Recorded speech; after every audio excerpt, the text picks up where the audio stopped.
నమస్తే, welcome to cock studios. నేను హాసిని. ఇక వివరాల్లోకి వెళితే, వైఎస్ జగన్ ప్రభుత్వ హయాంలో తీవ్ర వివాదాస్పదమైన అంశం రిషికొండ. విశాఖపట్నంలో సముద్ర తీరాన ఉన్న బీచ్ ఒడ్డున ఉన్న రిషికొండకు నున్నగా గుండు కొట్టినట్టు కొట్టి వాటిపైన పర్యాటక రిసార్ట్ల ముసుగులో జగన్ ప్యాలెస్ నిర్మించుకున్నారనే విమర్శలు వెల్లువెత్తాయి. ఇందుకు ప్రభుత్వం దాదాపు 550 కోట్లు ఖర్చు చేసిందనే ఆరోపణలున్నాయి. చివరకు జగన్ విశాఖ నుంచి పరిపాలించడానికి రిషికొండపై నిర్మించిన ఈ భవనమైతేనే అనుకూలంగా ఉంటుందని ఐఏఎస్ అధికారులతో నియమించిన 3-మ్యాన్ కమిటీతో చెప్పించిందనే విమర్శలున్నాయి.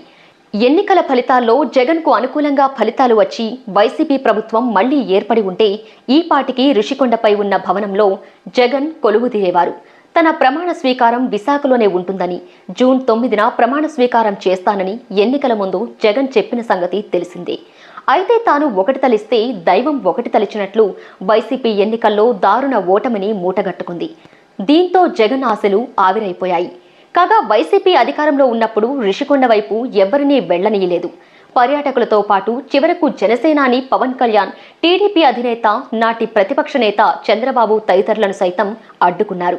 జాతీయ హరిత ట్రిబ్యునల్, అటవీ శాఖల అనుమతులు కూడా తీసుకోకుండా రిషికొండను తొలిచి ఈ భవనాలను నిర్మిస్తున్నారని హైకోర్టులో పిటిషన్లు కూడా దాఖలయ్యాయి. కూటమి ప్రభుత్వం అధికారంలోకి వచ్చాకే రిషికొండ ప్యాలెస్ ఏ రేంజ్లో ఉందో ప్రపంచానికి వెల్లడైంది. అంతర్జాతీయ స్థాయి ఇంటీరియర్తో దీన్ని నిర్మించారని స్పష్టమైంది. కేవలం ఒక్క బాత్ టబ్కే 30 లక్షలు చెల్లించారని తెలిసింది.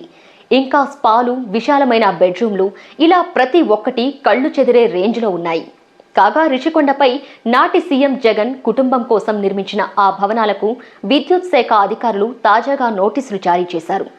ఏపీ పర్యాటక అభివృద్ధి సంస్థ నిర్మించిన ఈ భవంతులకు వాడిన విద్యుత్కు సంబంధించి 60 లక్షల బకాయిలు చెల్లించాలని విద్యుత్ శాఖ ఈ నోటీసులు ఇచ్చింది. కాగా రిషికొండ భవంతులకు 2 హెచ్టీ విద్యుత్ కనెక్షన్లు తీసుకున్నారు.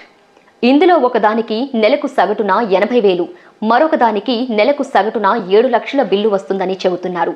ఈ భవనాల్లో ప్రస్తుతం ఎవరూ ఉండకపోయినా విద్యుత్ దీపాలతో మెరుపులు మెరిసిపోతున్నాయి.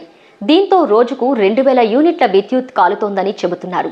ఈ క్రమంలో గత ఏడాది నవంబర్ నుంచి ఈ ఏడాది మే నెల వరకు 2 సర్వీసులకు కలిపి 54,52,000 రూపాయల బకాయిలు ఉన్నట్లు తూర్పు ప్రాంత విద్యుత్ పంపిణీ సంస్థ అధికారులు వెల్లడించారు.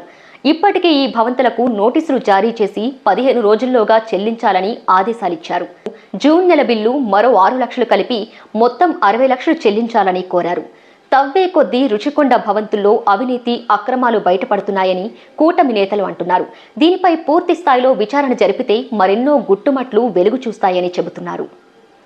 చూశారు కదా, ఈ వీడియో కనుక మీకు నచ్చినట్లయితే లైక్ చేయండి, కమెంట్ చేయండి, షేర్ చేయండి.